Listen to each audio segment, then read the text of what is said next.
Bismillahirrahmanirrahim.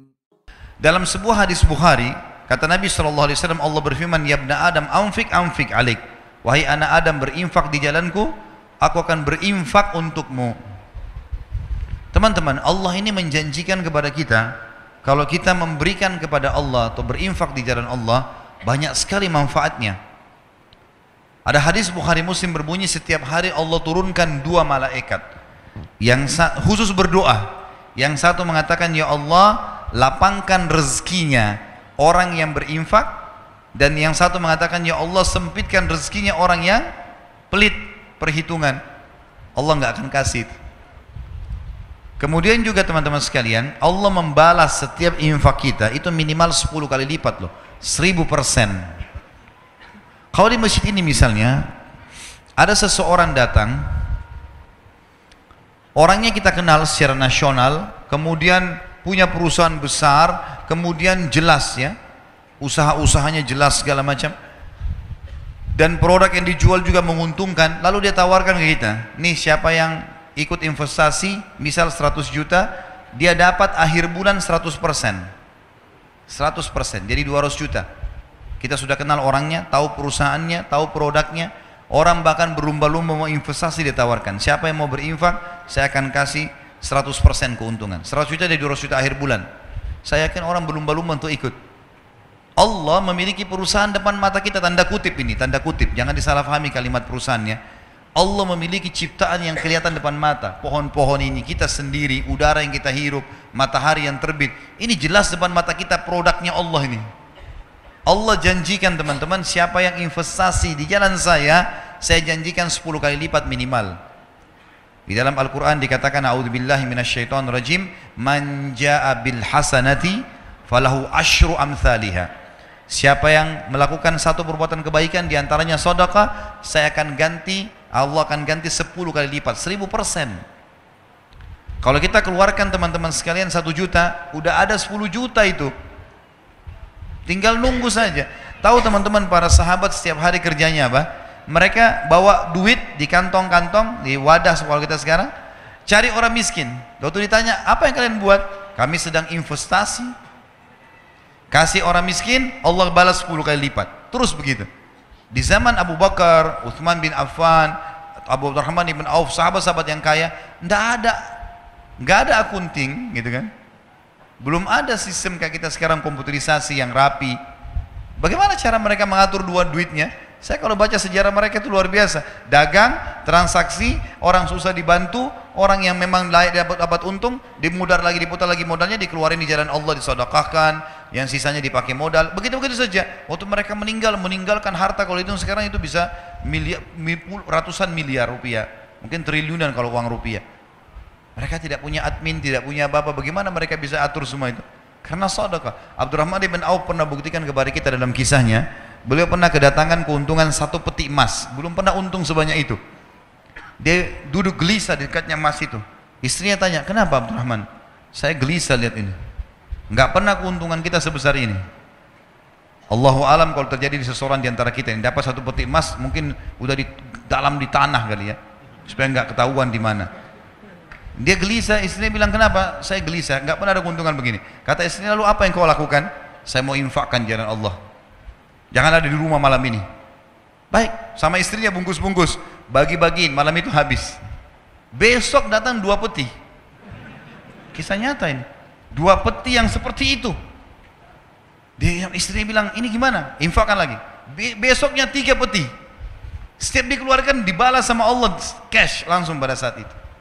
Cuma mau berani atau enggak nih? Percaya atau enggak? Ini kadang-kadang makan sama temannya, mau traktir atau enggak ya? Ragu.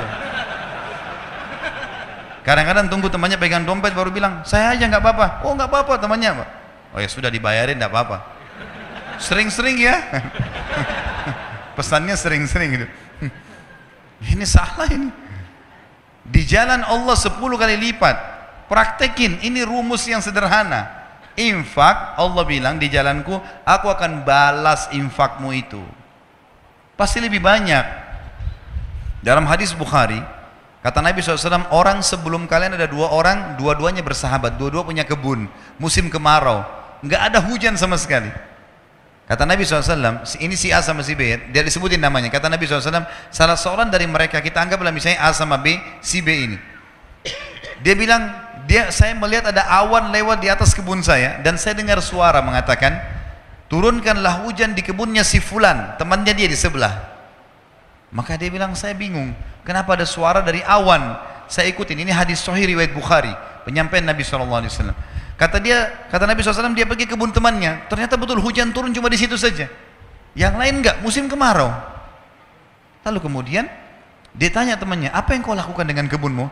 Dia bilang, hasilnya kebun ini saya bagi 3. Hasilnya, saya bagi 3. Sepertiga, saya infakkan dulu jalan Allah.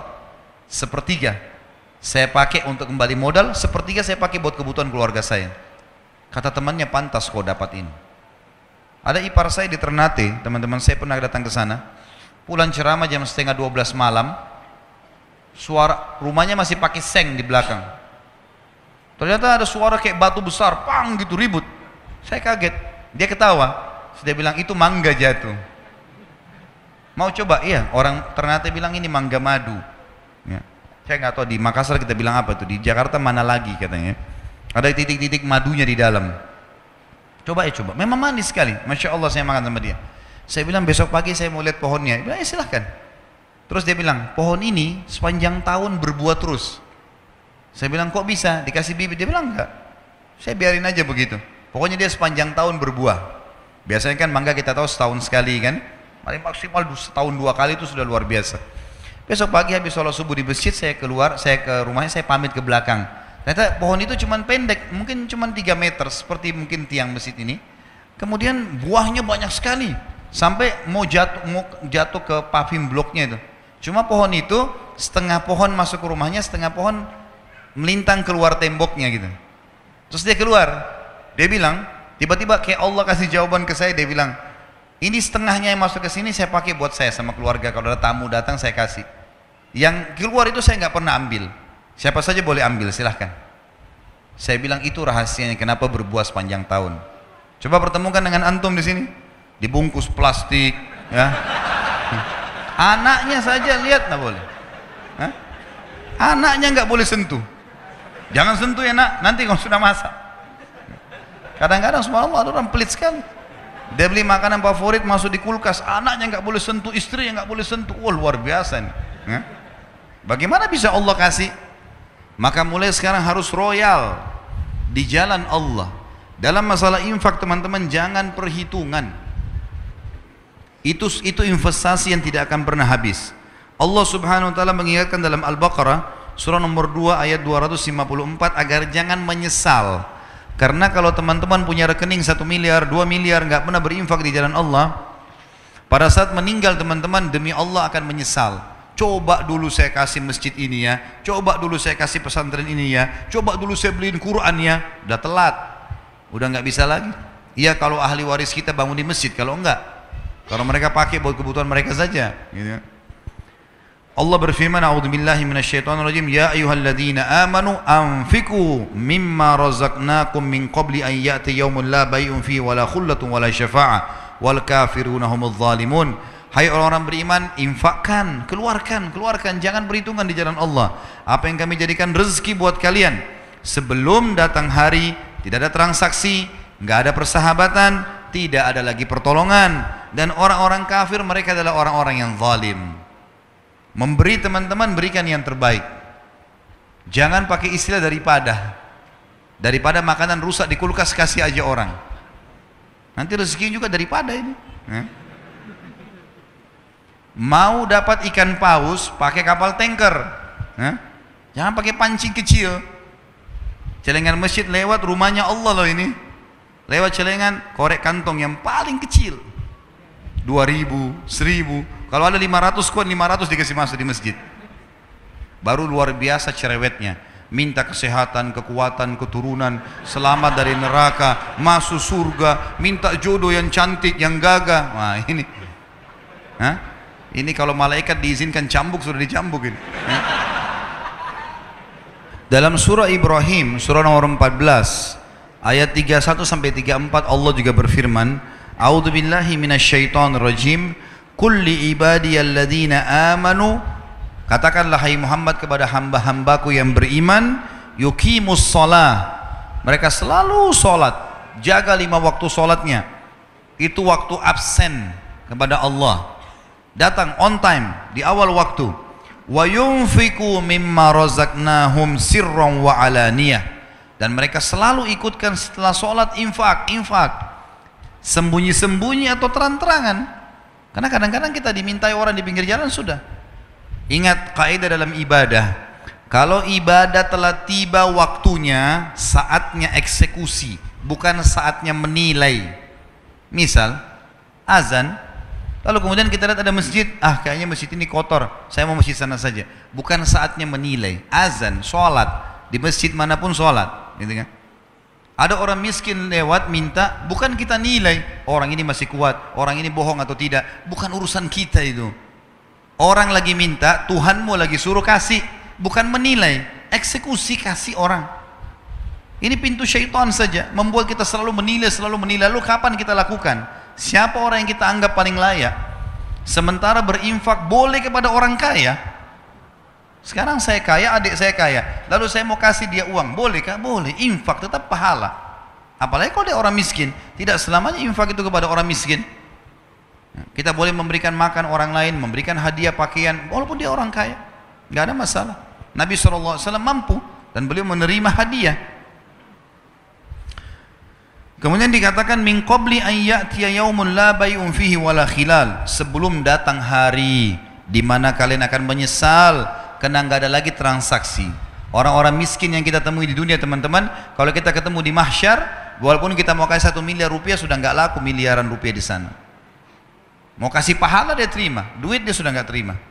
Mau kasih makanan dia nggak terima. Orang di akhirat nggak butuh makanan dunia. Tidak ada lagi transaksi dan tidak ada juga persahabatan. Lalu Allah menceritakan di ayat 32-nya Ibrahim, Allahul ladzi khalaqas samawati wal arda wa anzala minas samai ma'an fa akhraja bihi minats thamarati rizqan lakum, yang telah memerintahkan kalian menjaga salat kalian dan menginfakkan apa yang menjadi rezeki buat kalian adalah Allah yang telah menciptakan seluruh langit dan bumi dan telah menurunkan air dari langit dan telah menumbuhkan dengan air-air itu buah-buahan sebagai rezeki buat kalian. Wa sakhkhara lakumul fulka litajriya fil bahri bi amri, dan yang telah menyuruh kalian salat dan berinfak di jalannya adalah yang telah menundukkan buat kalian bahtera-bahtera, sehingga yang telah menundukkan buat kalian lautan dan sungai sehingga bahtera-bahtera kalian bisa meraung di atasnya. Wa sakhkhara lakumul anhar, dan telah menundukkan juga buat kalian sungai, jadi laut dan sungai. Wa sakhkhara lakumus syamsa wal qamara daibain, dan yang telah merintahkan kalian salat dan berinfak adalah yang telah menciptakan dan mengatur matahari dan bulan yang rutin, matahari pagi hari, bulan di malam hari. Wa sakhkhara lakumul laila wan nahar, dan yang telah menyuruh kalian salat dan berinfak adalah yang telah menundukkan malam dan siang. Wa atakum min kulli ma sa'altumuh, dan juga dia telah memberikan semua yang kalian minta. Wa in ta'uddu ni'matallahi la tuhsuha, kalau kalian ingin menghitung-hitung nikmat Allah, kalian tidak akan mampu menghitungnya. Innal insana la zalumun kafar, sesungguhnya manusia itu adalah makhluk yang zalim dan kufur. Tidak ada haknya dia, tidak ada punya dia di situ andil, tapi dia merasa dia punya hak.